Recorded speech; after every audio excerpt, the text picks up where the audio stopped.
স্বাগতম, আপনাদের প্রত্যেককে শুভেচ্ছা জানাই। নতুন একটা বছর 2026 আসতে চলেছে। 2026 কেমন যাবে বলার আগে বলা ভালো যে 2025টা গেল কেমন। প্রথম কথাটা হচ্ছে যে 2025 ভালো যেতে পারে না, কারণ নানান রকম ঝড় ঝঞ্ঝাট যেগুলোকে বলা হয়, তাতে করে উত্তরবঙ্গ সাংঘাতিকভাবে এফেক্টেড হলো। পহেলগামের মতন ঘটনা ঘটল, একটা যুদ্ধর মতন ঘটনা ঘটল, এবং তার থেকেও বড় কথাটা হচ্ছে এয়ার ইন্ডিয়া ধ্বংস হলো।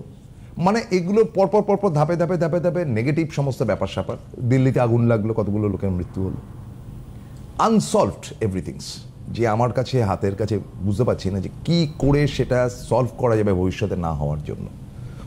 এবার কথা হলো যে এগুলো তো বাস্তবিকই নানান দুর্ঘটনার মধ্যে পড়ে। আপনি দুর্ঘটনার মধ্যে নাও পড়তে পারেন, মানে 95% লোক দুর্ঘটনা পড়বে না, 2026ও পড়বে না, কিন্তু তাদের বেঁচে থাকার রসদের জায়গাটা হচ্ছে অর্থ।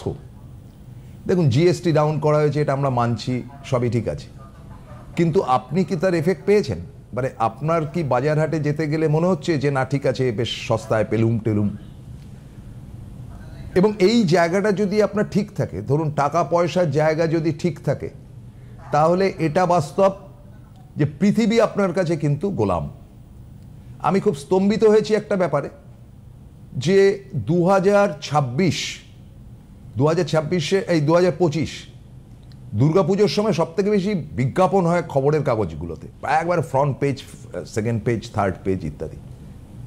এই যে শাড়ির দোকান বা কাপড়ের দোকান, বিউটি প্রোডাক্ট, এগুলো তো সাজগোজের সময় একটাও বিজ্ঞাপন নেই। অর্থাৎ মানুষের পকেটে টাকা নেই। তা টাকাটা যদি থাকে তাহলে দেখবেন সব আপনার কাছে সলিউশন যেন হয়ে যাবে, কারণ টাকাটা নিয়ে তো আপনি যেদিনকে মৃত্যু হবে একটা বস্ত্র দিয়ে আপনাকে ঢেকে পুড়িয়ে দেবে বা কবর দেবে। মারাত্মক ব্যাপার। 2026 কেমন যাবে আমার প্রিয় বন্ধু সন্দীপ শাস্ত্রীজি তিনি জানাবেন। সন্দীপ, ওয়েলকাম। একদম, অনেক ধন্যবাদ তোমাকে। প্রথমে জানাবো সকল গুরুজন সিদ্ধাতাশ্রী গণেশকে প্রণাম। 2025 আক্ষরিক অর্থে ভালো যায়নি, আমাদের প্রত্যেকেরই ভালো যায়নি। একদম বছর শেষে আমাদের এখনো পর্যন্ত আরও 1 মাস বাকি রয়েছে।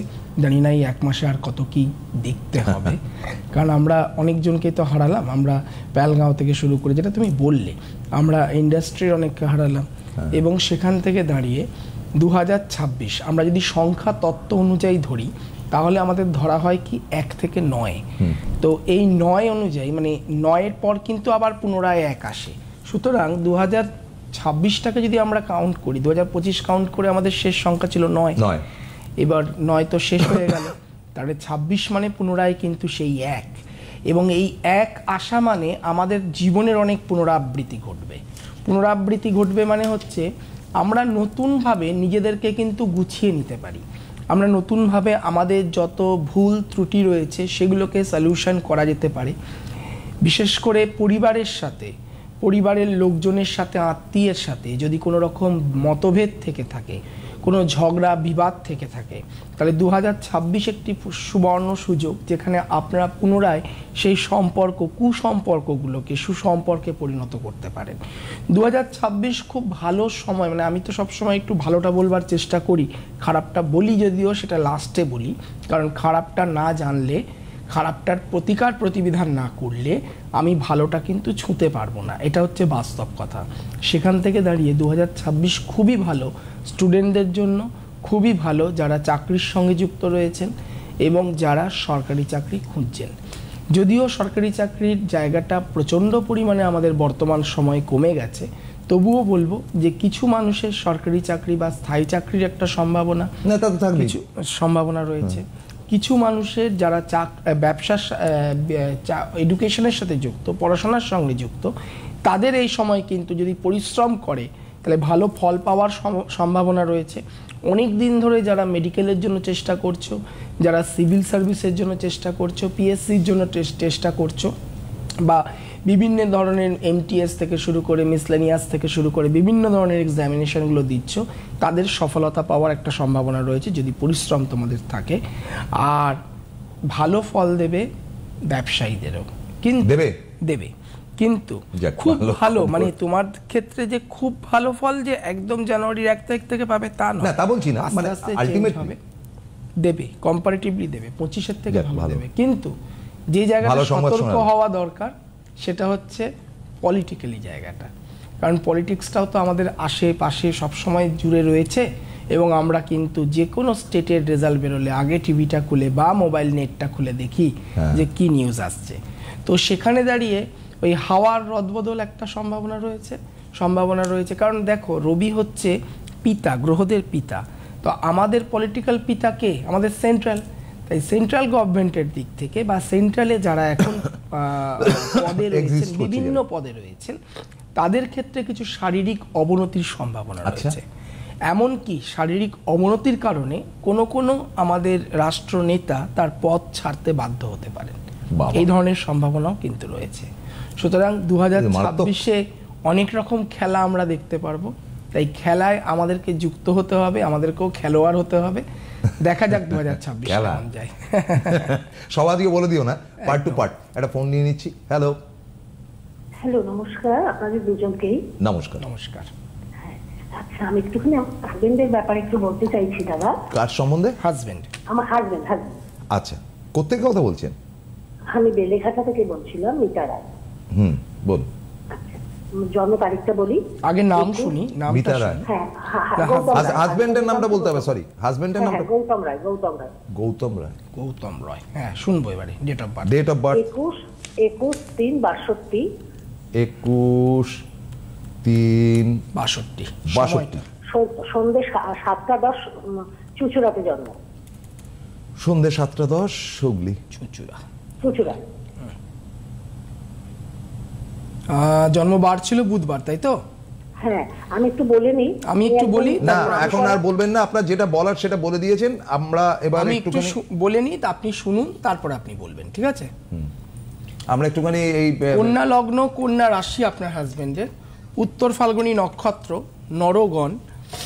এটা কি জানা ছিল আপনার? হ্যাঁ হ্যাঁ হ্যাঁ, জানা আছে। বেশ, চারটা দেখি একটু।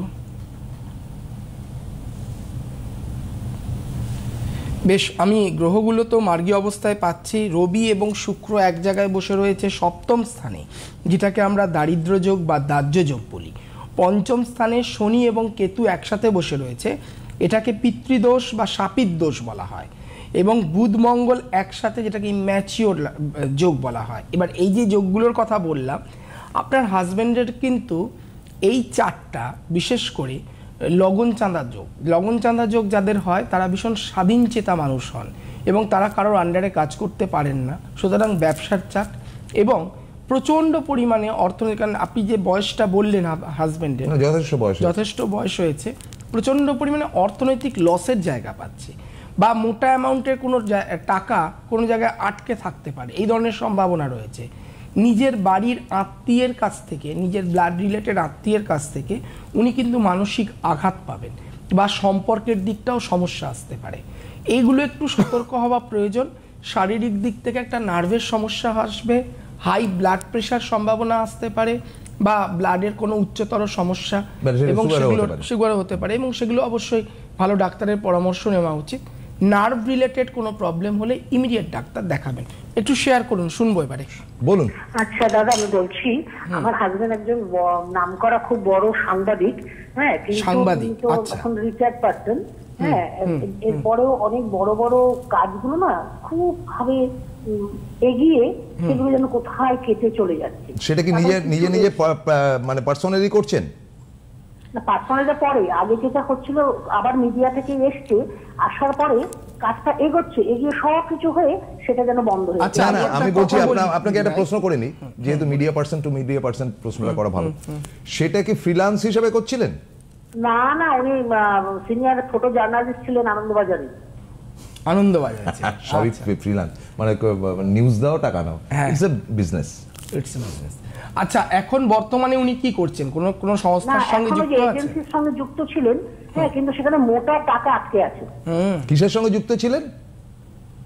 ওই এজেন্সিগুলো হয় না, ছবিগুলো দেওয়া হয়। হ্যাঁ, ওই তো, মানে কাজ দাও, টাকা নাও, এই তো টাকা আটকে আছে কেন? মানে ওরা কি টাকা, উনি কাজ দিয়েছেন, টাকা তার বিনিময়ে পাননি? না, টাকাটা পাচ্ছেন না, প্রায় লাখখানেক টাকার কাছাকাছি। ভালো। এবারে আপনি রিটায়ার্ড পার্সন, মানে বেশি শখ হলে যা হয় মানুষের। না, আরেকটা জিনিস হচ্ছে উনি কি মানে নিজেকে নিয়ে প্রচন্ড পরিমাণে এক্সপেরিমেন্ট করেন বা এক্সপ্লোর করেন, এরকম কোনো ব্যাপার রয়েছে?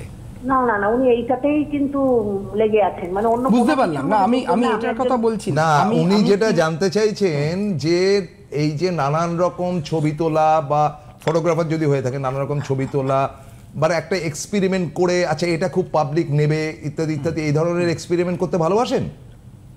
এইটা করবার জন্য ওই যে ইনস্ট্রুমেন্ট গুলো আপনাদের যে সব জিনিস দরকার, সেটাও মানে এই টাকা দিয়ে কেনবার কথা ছিল, সেটাও হয়ে উঠছে না। তার মানে করতে ভালোবাসেন, সেটা হ্যাঁ বলুন না, কমপ্লিকেটেড করবেন না কোনো প্রশ্নের উত্তরটা। মানে আমি আপনাকে কেন প্রশ্নটা করলাম, এখন উনার যা নিশ্চয়ই করবেন একদম, এখন বর্তমান উনার যা এজ বা বয়স, আমি সেই অনুযায়ী বলবো যে এখন এই মুহূর্তে উনাকে কোনো এক্সপেরিমেন্ট করতে বারণ করবেন, নতুন কোনো এক্সপেরিমেন্ট, কারণ ওনার সময়টা খারাপ চলছে।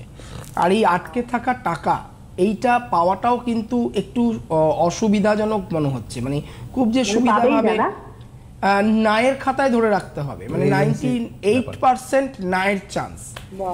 এবারে পাওয়ার যোগ যদি আপনি বলেন আমাকে, তাহলে একটা সময় আমি বলছি, এই ডিসেম্বর থেকে নিয়ে নেক্সট ইয়ার জুলাই, এই যে সময়টার কথা বললাম, এই সময়টাতে দুটো জিনিস ওনার হবে। একটা হচ্ছে নতুন ভালো কাজের সুযোগ আসবে, যে হ্যাঁ যে কাজের সুযোগ, ফ্রিল্যান্স মানে ব্যবসা, ফ্রিল্যান্স অবশ্যই ফ্রিল্যান্স, কারণ উনি তো এখন রিটায়ার্ড পারসন, সুতরাং এখন কাজ দেব, টাকা নেব। একদম, আপনি একদম স্ট্রিক্টলি প্রফেশনালি উনাকে কাজ করতে বলবেন উইদাউট এনি এক্সপেরিমেন্ট, ঠিক আছে? আর 2 নম্বর হচ্ছে যে আটকে থাকা টাকা যাদের মাধ্যমে পাওয়া দরকার, তাদের সাথে একটু লিংক করতে বলুন, কারণ এই ডিসেম্বর টু জুলাই পুলিশ টুলিশ সেনা টানা এইসবগুলোকে লাগিয়ে দিয়েছে। ডিসেম্বর টু জুলাইয়ের মধ্যে একটা সম্ভাবনা রয়েছে টাকা পাওয়ার। আর আপনার হাজবেন্ডকে বলবেন, যেহেতু অনেকটা বয়স হয়েছে, এই যে টাকা পয়সাগুলো, এই বয়স হয়ে গেলে, রিটায়ার্ড হয়ে গেলে আমরা আমাদের জীবনের পুঁজিটাকে ধরে রাখতে চাই বা সম্পর্কগুলোকে ভালো করতে চাই, এই দুটো জায়গার একটা রেমেডি দরকার ওনার ইমিডিয়েটলি। এবং একটু টেনশন করতে কম বলবেন, কারণ আমি বললাম নার্ভের সমস্যা আসতে পারে। আর পিতার বাড়ির সাথে, মানে আপনার শ্বশুর বাড়ির সাথে ওনার নিজস্ব ব্যক্তিগত সম্পর্ক এখন কি ঠিক আছে বা কোনো অসুবিধা না? মানে সেটা একটুখানি খুলেই বলছি, অ্যাকচুয়ালি ছোটবেলায় ওনার মা আর একজনকে বিয়ে করেছেন, তো ওটাই আর কি মনে আঘাত। আমাদের বাপের বাড়ির সঙ্গে ওনার খুবই ভালো সম্পর্ক, সেটা কোনো ব্যাপার না। আমি কিন্তু প্রথম থেকে ব্লাড রিলেটেড কথাটা বলেছিলাম, আপনার নয়, আপনার হাজবেন্ডের এই একটা বিরাট জীবনে আঘাত পেয়েছেন, এই তো? হ্যাঁ হ্যাঁ হ্যাঁ, ওই তো ছোটবেলা থেকেই পেয়ে রয়েছে। মা যেহেতু আরেকজনের সঙ্গে চলে গেছেন, কিন্তু তিনি যে খারাপ আমি বলবো না, তিনি কিন্তু ছাড়েননি হাত আমার হাজবেন্ডে, কিন্তু ওটাই ওনার কাছে একটা মানে বেদনাদায়ক। বেশ বেশ বেশ বেশ, যাই হোক, এগুলো তো আর ঠিক করা যাবে না, ঠিক করতে হচ্ছে, ঠিক করার জায়গা যেটা, একদম ঠিক করার জায়গা যেটা, সেটা হচ্ছে যে আর্থিক পুঁজিটাকে আটকে রাখা, যতদিন আমি বাঁচবো যাতে আমার অর্থটা সঠিক জায়গায় প্রয়োগ হয়। আর দ্বিতীয়ত যেটা, সেটা হচ্ছে যে শারীরিক জায়গা, তার জন্য তো ভালো ডাক্তার রয়েছেন।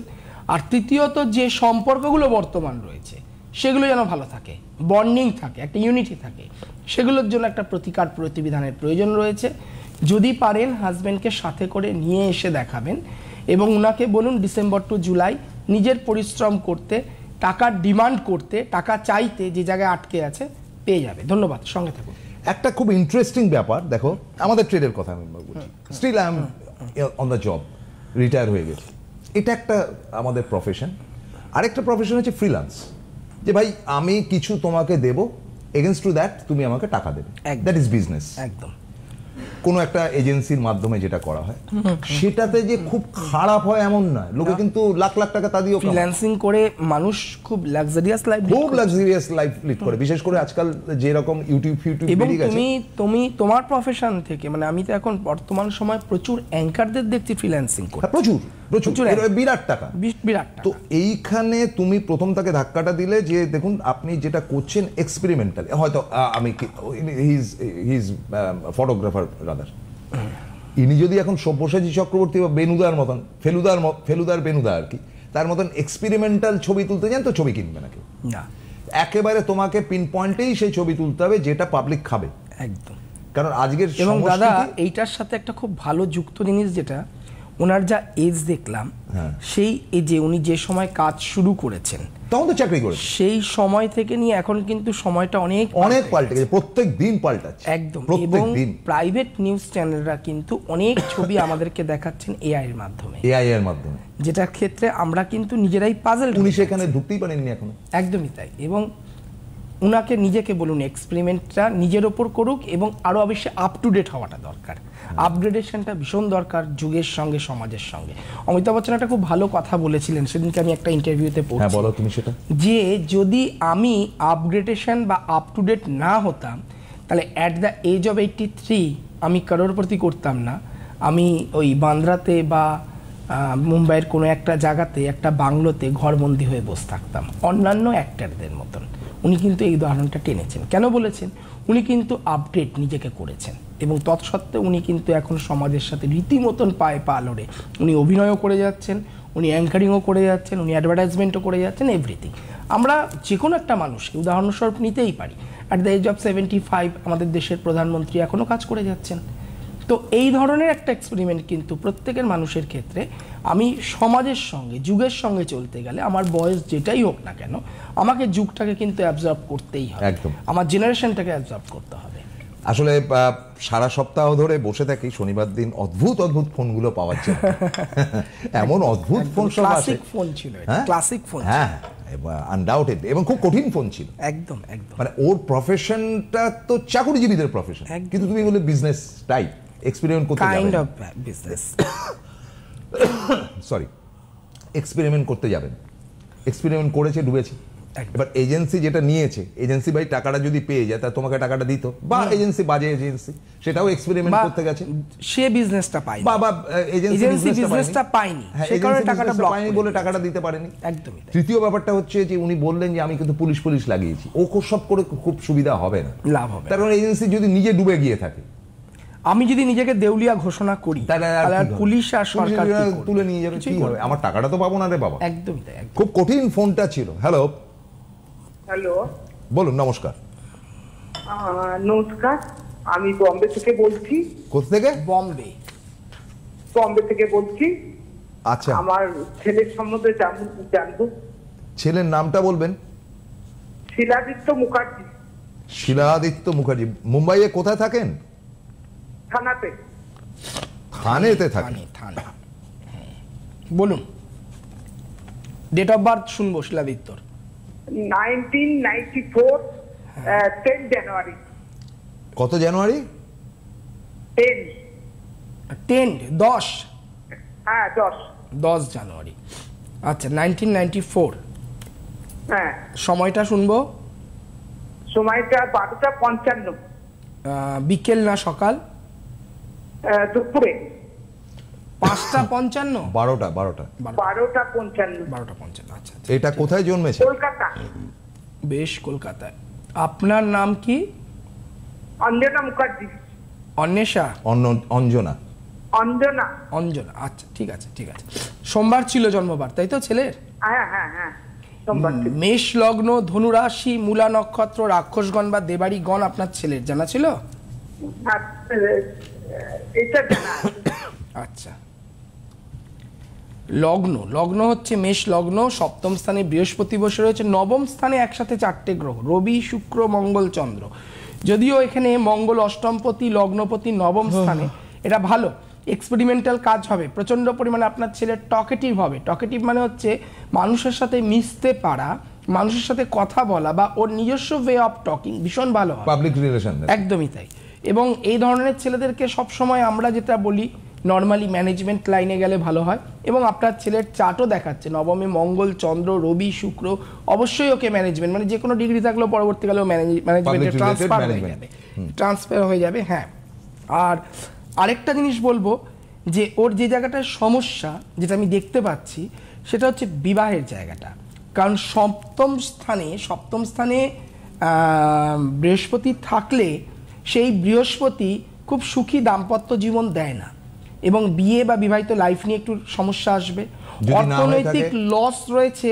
সেকেন্ড হাউসে কেতু নিচস্থ থাকলে অর্থনৈতিক কারোর দ্বারা অর্থ লসের সম্ভাবনা থাকে, চিট হয়ে যাওয়া বা লস হয়ে যাওয়া, ভুল ইনভেস্টমেন্ট হওয়া, আর একটা জিনিস যেটা বলবো সেটা হচ্ছে ওর জন্মস্থান কলকাতা, বর্তমান ও আছে, আপনি বললেন মুম্বাই থেকে কথা বলছেন, তো মুম্বাই, গুজরাট, মানে আমাদের পশ্চিম দিক যেটা রয়েছে ভারতবর্ষের, আহমেদাবাদ, গুজরাট, মুম্বাই, পুনে, এই জায়গাগুলো ওর জন্য কিন্তু ভালো। তাই এই জায়গা থেকে সরার কোনো প্রয়োজন নেই, প্রয়োজন হচ্ছে ওর সঠিক সময়ে সঠিক বুদ্ধি রেখে পা ফেলা বা স্টেপ ফেলা। শুনবো এবারে। হ্যাঁ বলুন বলুন বলুন। ওর যে ম্যানেজমেন্টই করেছে, হোটেল ম্যানেজমেন্ট করেছে। বেশ বেশ, তার খুব আগে ভালো। কি করেছিল? বিবিএ করেছিল? বিবিএ করেনি, সোজা হোটেল ম্যানেজমেন্টে গেছে। মানে ওর 11-12 এর ইয়ে কি ছিল, স্ট্রিম কি ছিল?